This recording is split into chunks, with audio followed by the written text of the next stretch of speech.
Yaqin esingdanmi? Yerlarda mol boqib yurganlarimiz somonpaya bo'lardi. Ha? O'sha yerlarda.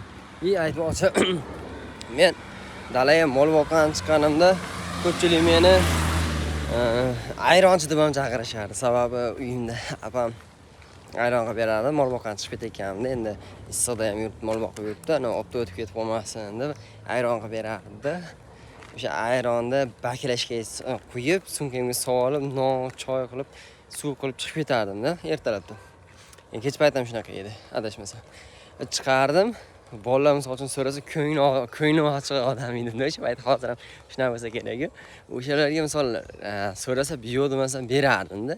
Keyin uzoqdan turib misol uchun baqirishadi.